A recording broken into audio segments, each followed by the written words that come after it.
Welcome guys, so today I am with Redmi Buds Free Lite and I want to show you how we can charge these earbuds. That's very simple. We have to input both earbuds in the case, then close it, rotate like that. At the bottom we'll find the USB-C input, so we have to grab the USB-C cable and plug it right here. As you can see, it's right here inside.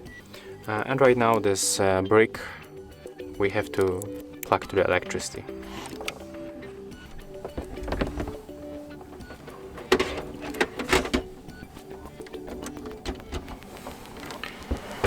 And when you make it, this little indicator in front of the case will be highlighted like that until it will be full charged.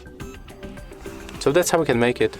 If you find this video helpful, remember to leave a like, comment and subscribe.